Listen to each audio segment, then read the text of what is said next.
नेपाल प्रदेश की वादियों और पहाड़ियों को पार करते हुए नीलकंठ वर्णी आ पहुंचे पोखरा सरोवर पर। वे आपकी महिमा को समझ सकें। मेरी शक्ति एक छोकरे के सामने हाथ जोड़। काठमांडू से आगे उत्तरी नेपाल प्रदेश में यात्रा करते हुए नीलकंठ वर्णी ने तिब्बत प्रदेश एवं चीन प्रदेश की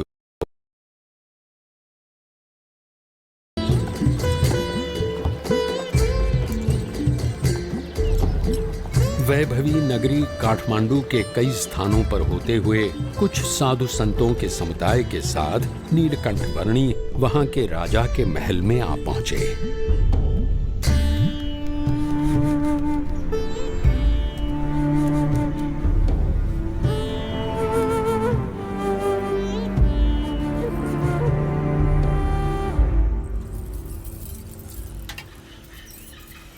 यहां उपस्थित सभी लोग ध्यान से सुनिए। हमारे राजा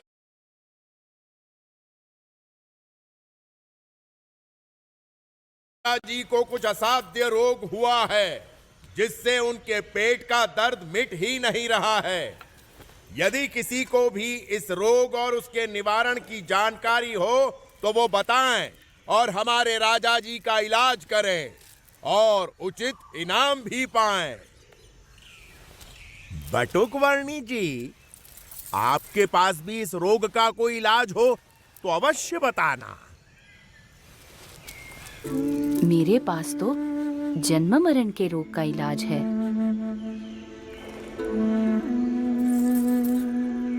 सोच समझकर बोलना बालक।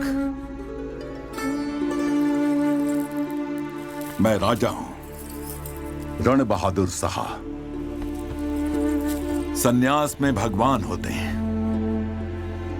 ये सोचकर मैं साधु संतों और सन्यासियों को मेरे रोग का इलाज करने के लिए बुलाता हूं, और मेरा इलाज करने की बात करके जो इलाज नहीं कर पाता, ऐसे हर एक हकीम, वैद्य, साधु, संत, सन्यासी सबको मैं जीवन भर के लिए बंदी बनाकर सजा देता हूं।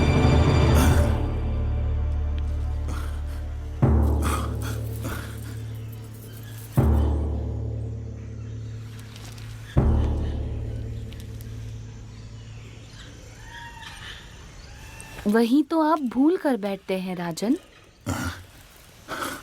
अपने कर्मों की सजा दूसरों को देकर। इस जन्म में या पिछले जन्मों में आपने स्वयं जो बुरे कर्म किए हैं, उनके फलस्वरूप आपको ये रोग मिला हुआ है। ऐसी बातें मेरे मुंह पे कर रहे हो, तुम्हें डर नहीं लगता? सत्य बात को सुचारू रूप से कहने में डर कैसा राजन? अभी भी आप निर्दोष लोगों को दंड देकर अधिक बुरे कर्मों का संचय ही कर रहे हैं, जिनके फल भी आपको भुगतने पड़ेंगे।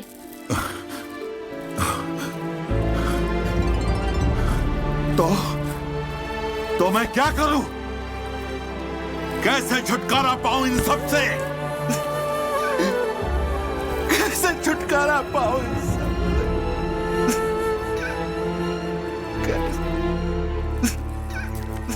जो भी दुख आए उसे अपना प्रारब्ध और अपने कर्मों का फल समझकर और परमात्मा की इच्छा समझकर अपना लो। अपनी भूलों का पश्चाताप करके और परमात्मा को प्रार्थना करके प्रायश्चित करने से दुख का निवारण हो सकता है। परमात्मा को तो मैं नहीं जानता, पर मैं आपसे प्रार्थना करता हूं कि आप मुझे इन दुखों से उबारिए। आप जो कहेंगे वो मैं करूंगा।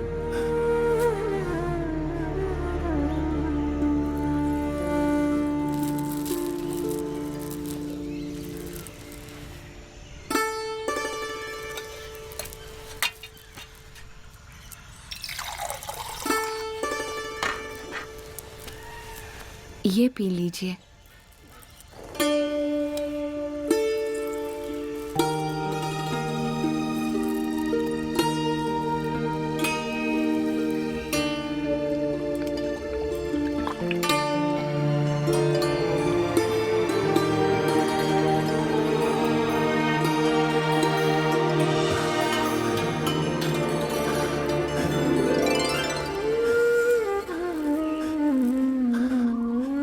ऐसी राहत की अनुभूति मुझे आज तक नहीं हुई प्रभु।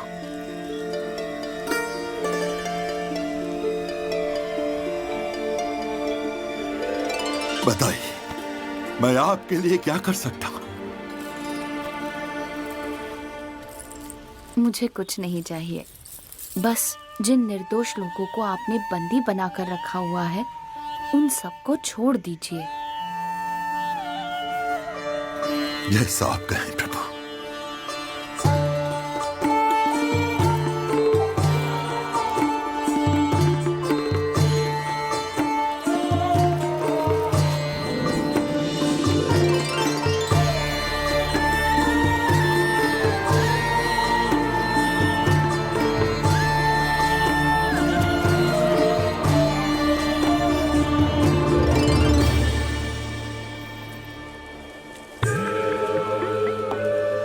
काठमांडू से आगे उत्तरी नेपाल प्रदेश में यात्रा करते हुए नीलकंठ वर्णी ने तिब्बत प्रदेश